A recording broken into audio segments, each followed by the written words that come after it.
Biological clock ನ ಬಗ್ಗೆ ಗೊತ್ತಿದೆಯಾ? ಇದು ಸೈನ್ಸ್ ಅಲ್ಲ. ಈಗಿನ ಮಾಡರ್ನ್ ಜಗತ್ತು ವೇದ ಉಪನಿಷತ್ತಲ್ಲಿ ಆಲ್ರೆಡಿ ಹೇಳಿರೋ ವಿಷಯವನ್ನೇ ಆಲ್ಟರ್ ಮಾಡಿ ನಿಮ್ಮ ತಲೆಗೆ ತುಂಬ್ತಾ ಇದ್ದಾರೆ.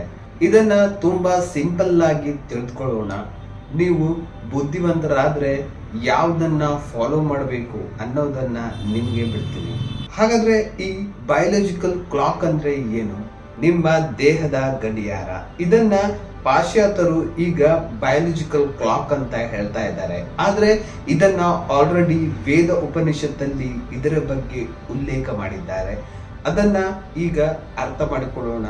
ನಿಮ್ಮ ದೇಹ ಕೇವಲ ಮಾಂಸಖಂಡ ಮತ್ತು ರಕ್ತದ ಗೋಣುಚೀಲ ಅಲ್ಲ. ನಿಮ್ಮ ದೇಹದ ಒಳಗೆ ಒಂದು ಸೂಪರ್ ಕಂಪ್ಯೂಟರ್ ಕೆಲಸ ಮಾಡ್ತಾ ಇರೋದು ನಿಮ್ಗೆ ಗೊತ್ತಿದೆಯಾ? ಇದನ್ನ ಇಂಗ್ಲಿಷ್ ಅಲ್ಲಿ ಬಯೋಲಾಜಿಕಲ್ ಕ್ಲಾಕ್ ಅಂತ ಕರೀತಾರೆ. ಈಗಿನ ಮಾಡರ್ನ್ ಸೈನ್ಸ್ ವೇದ ಉಪನಿಷತ್ತಲ್ಲಿ ಹೇಳಿರೋ ವಿಷಯವನ್ನೇ ರಿವೈಸ್ ಮಾಡಿ ನಿಮ್ಮ ತಲೆಗೆ ತುರುಕಲು ಪ್ರಯತ್ನಿಸ್ತಾ ಇದ್ದಾರೆ.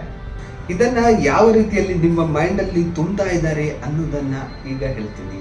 ಈಗಿನ ಮಾಡರ್ನ್ ಸೈನ್ಸ್ ಕೊಟ್ಟಿರೋ ಹೆಸರನ್ನ ಕೇಳಿ. ಸರ್ಕ್ಯಾಡಿಯಲ್ ರಿದಮ್ ಅಂತೆ, ಡೇಲೈಟ್ ಸೇವಿಂಗ್ ಅಂತೆ, ಮತ್ತೆ ಫೇಸ್ ಶಿಫ್ಟ್ ಅಂತ ಕೂಗಾಡ್ತಾ ಇದ್ದಾರೆ. ಆದ್ರೆ ಇವತ್ತು ನಾನು ನಿಮ್ಗೆ ಒಂದು ಸತ್ಯನ ಹೇಳ್ತೀನಿ. ಇದು ಹೊಸದಾಗಿ ಮಾಡಿರೋ ರಿಸರ್ಚ್ ಅಲ್ಲ. ಇದನ್ನ ನಮ್ಮ ಋಷಿ ಮುನಿಗಳು ಋಗ್ವೇದದಲ್ಲಿ ಉಲ್ಲೇಖಿಸಿದ್ದಾರೆ. ಅವರು ಇದನ್ನ ಕಾಲಚಕ್ರ ಅಂತ ಕರಿತಾ ಇದ್ರು. ಅವ್ರಿಗೆ ಗೊತ್ತಿತ್ತು ಸೂರ್ಯೋದಯಕ್ಕಿಂತ ಮೊದಲು ಎದ್ದೇಳ್ಬೇಕು, ಸೂರ್ಯಾಸ್ತ ನಂತರ ಮಲ್ಕೊಳ್ಬೇಕು ಅಂತ. ಯಾಕಂದ್ರೆ ಸೂರ್ಯನ ಬೆಳಕು ನಿಮ್ಮ ಕಣ್ಣುಗಳ ಮೂಲಕ ಹಾದು ಹೋಗಿ ನಿಮ್ಮ ಮೆದುಳಿನ ಮೇಲೆ ಇಫೆಕ್ಟ್ ಮಾಡುತ್ತೆ. ಆದ್ರೆ ಪಾಶ್ಚಾತ್ಯರು ಮತ್ತು ಮಾಡರ್ನ್ ಸೈನ್ಸ್ ಇದನ್ನ ಮಾಸ್ಟರ್ ಕ್ಲಾಕ್ ಅಂತ ಕರಿತಾ ಇದ್ದಾರೆ. ಏನೇನೋ ಹೆಸರಲ್ಲಿ ಇದನ್ನ ಉಲ್ಲೇಖಿಸ್ತಾ ಇದ್ದಾರೆ. ಇನ್ನೊಂದು ಅದಕ್ಕೆ ಹೆಸರಿಟ್ಟಿದ್ದಾರೆ ಕೇಳಿ. ಅದನ್ನ ಹೇಳಲಿಕ್ಕೂ ಕೂಡ ನನ್ಗೆ ಆಗ್ತಾ ಇಲ್ಲ. ಸುಪ್ರಿಯಾಸ್ಮೆಟಿಕ್ ನ್ಯೂಕ್ಲಿಯಸ್ ಅಂತೆ. ಮನೆ ಹಾಳಾಯ್ತು ಗುರು ಇದನ್ನ ಉಚ್ಚಾರ ಮಾಡೋದ್ರಲ್ಲಿ. ಇದನ್ನ ಸರಳವಾಗಿ ಹೇಳಬೇಕಂದ್ರೆ ಮೆದುಳಿನ ಸೂರ್ಯಗ್ರಹಣ ಅಂತ ಇದನ್ನ ನಾವು ಕರಿಬಹುದು. ನಾವು ನಮ್ಮ ಲೈಫ್ ಅಲ್ಲಿ ಸಿಂಪಲ್ ಆಗಿರೋ ವಿಷಯವನ್ನ ಅಷ್ಟು ಈಸಿಯಾಗಿ ಅರ್ಗಿಸ್ಕೊಳ್ಳಲ್ಲ. ನಮ್ಗೆ ಕಾಂಪ್ಲಿಕೇಟೆಡ್ ಮಾಡಿ ಅದಕ್ಕೆ ಹೊಸ ಹೊಸ ಹೆಸರನ್ನ ಕೊಟ್ಟರಷ್ಟೇ ನಮ್ಗೆ ಅದು ಮಾಡರ್ನ್ ಸೈನ್ಸ್ ಮಾಡಿರೋ ರಿಸರ್ಚ್ ಅಂತ ಅನ್ಸುತ್ತೆ. ಆದ್ರೆ ಇದನ್ನೆಲ್ಲ ನಮ್ಮ ವೇದಗಳಲ್ಲಿ ನಮ್ಮ ಋಷಿಗಳು ಆಲ್ರೆಡಿ ಉಲ್ಲೇಖ ಮಾಡಿ ಹೋಗಿದ್ದಾರೆ. ಈಗ ನೋಡಿ, ನಮ್ಮ ಮಕ್ಕಳು ರಾತ್ರಿ 12 ಗಂಟೆಗೆ ಮೊಬೈಲ್ ಅನ್ನ ನೋಡ್ತಾರೆ, ಬ್ಲೂ ಸ್ಕ್ರೀನ್ ಅನ್ನ ಜಾಸ್ತಿ ಯೂಸ್ ಮಾಡ್ತಾರೆ, ಮತ್ತೆ ಅವರು ತಿನ್ನೋದು ಬರ್ಗರ್ ನಂತ ಡೆಡ್ ಫುಡ್ಸ್ ಅನ್ನ. ರಾತ್ರಿ ಸಮಯದಲ್ಲಿ ಬ್ಲೂ ಲೈಟ್ ಅನ್ನ ಜಾಸ್ತಿ ನೋಡೋದ್ರಿಂದ ಅವರ ಮೆದುಳಿನಲ್ಲಿರೋ ಪೀನಿಯಲ್ ಗ್ಲ್ಯಾಂಡ್ ಕುಂಠಿತವಾಗುತ್ತೆ. ಇದರಿಂದ ಮೆಲಟೋನಿಯನ್ ಉತ್ಪತ್ತಿ ಆಗಲ್ಲ. ಈ ಮೆಲಟೋನಿಯನ್ ಅಂದ್ರೆ ಏನು ಅಂತ ನಿಮ್ಗೆ ಗೊತ್ತಾ? ನಮ್ಮ ದೇಹಕ್ಕೆ ನಿದ್ರೆ ತರಿಸುವ ಅಮೃತ. ಆದ್ರೆ ಇದು ರಾತ್ರಿ ಬೆಳಕಿನಿಂದ ಹಾಳಾಗೋಗಿದೆ. ಮಾಡರ್ನ್ ಸೈನ್ಸ್ ಅಥವಾ ಪಾಶ್ಚಾತ್ಯರು ಇದನ್ನ ರಿಸರ್ಚ್ ಮಾಡಿ ಹೇಳ್ತಾ ಇದ್ದಾರೆ ಡೇಲೈಟ್ ಸೇವಿಂಗ್ ಅಂತೆ. ಡೇಲೈಟ್ ಸೇವಿಂಗ್ ಟೈಮ್ ನಿಂದ ಹಾರ್ಟ್ ಅಟ್ಯಾಕ್ ಜಾಸ್ತಿ ಆಗತ್ತಂತೆ.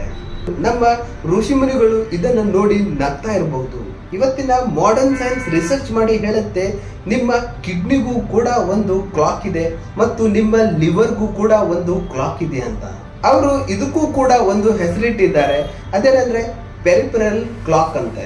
ಅಂದ್ರೆ ನಿಮ್ಮ ದೇಹದ ಪ್ರತಿಯೊಂದು ಅಂಗಕ್ಕೂ ಕೂಡ ಅದರದೇ ಆದ ಕ್ಲಾಕ್ ಇದೆ. ಆದ್ರೆ ಇದನ್ನ ನಾವು ಅನಾದಿ ಕಾಲದಿಂದಲೂ ಪಾಲಿಸ್ತಾ ಬಂದಿದ್ದೇವೆ. ಯಾವಾಗ ತಿನ್ಬೇಕು, ಯಾವಾಗ ಮಲಗಬೇಕು ಅಂತ. ಆದ್ರೆ ಇದನ್ನ ನಾವು ಬಿಟ್ಟು ಡೇಲೈಟ್ ಸೇವಿಂಗ್ ನ ಹಿಂದೆ ಓಡ್ತಾ ಇದ್ದೀವಿ. ಇದೇ ನಮ್ಮ ದೇಶದ ದುರವಸ್ಥೆ. ನಾನು ಮಾಡರ್ನ್ ಸೈನ್ಸ್ ಅನ್ನ ಬ್ಲೇಮ್ ಮಾಡ್ತಾ ಇಲ್ಲ. ನಾನು ಬ್ಲೇಮ್ ಮಾಡ್ತಾ ಇರೋ ವಿಷಯ ಏನಂದ್ರೆ ನಮ್ಮ ಋಷಿ ಮುನಿಗಳು ಕೊಟ್ಟಿರೋ ವಿಷಯವನ್ನೇ ತಿರುಗಿಸಿ ನಿಮ್ಗೆ ಮಾಡರ್ನ್ ರೀತಿಯಲ್ಲಿ ಹೇಳಿದಾಗ ಅದನ್ನ ಒಪ್ಕೊಳ್ತೀರಾ. ನಮ್ಮ ವೇದ ಉಪನಿಷತ್ಗಳನ್ನ ಒಪ್ಕೊಳ್ಳೋದು ಅವಮಾನ ಅಂತ ಎಂದು ನೀವು ಅನ್ಕೊಳ್ಬೇಡಿ. ಯಾಕಂದ್ರೆ ಅದು ನಮ್ಮ ಅಸ್ತಿತ್ವವನ್ನ ತೋರಿಸುತ್ತೆ. ನಾನು ನಿಮ್ಗೆ ಏನ್ ಹೇಳ್ತಾ ಇದ್ದೀನಿ ಅಂದ್ರೆ ಡೇಲೈಟ್ ಸೇವಿಂಗ್ ಅನ್ನ ಬಿಡಿ. ಇದು ಅವರದ್ದು, ಅವರ ವಾತಾವರಣಕ್ಕೆ ತಕ್ಕ ಹಾಗೆ ಅವರು ಮಾಡ್ಕೊಂಡಿರೋದು. ಅವರ ದೇಶದ ನಿಯಮ ಅವರ ದೇಶಕ್ಕೆ ಸೀಮಿತವಾಗಿರ್ಲಿ, ನಮ್ಮ ದೇಶದ ನಿಯಮ ನಮ್ಮ ದೇಶಕ್ಕೆ ಸೀಮಿತವಾಗಿರ್ಲಿ. ನಮ್ಗೆ ನಮ್ದೇ ಆದ ಇಂಡಿಯನ್ ಸ್ಟ್ಯಾಂಡರ್ಡ್ ಟೈಮ್ ಇದೆ. ನಮ್ಮ ಋಷಿ ಮುನಿಗಳು ಈಗಾಗಲೇ ಹೇಳಿ ಹೋಗಿದ್ದಾರೆ, ಬ್ರಾಹ್ಮಿ ಮುಹೂರ್ತದಲ್ಲಿ ಏಳಿ ಅಂದ್ರೆ 4:30 ಬೆಳಿಗ್ಗೆ ಎದ್ದೇಳಿ ಅಂತ.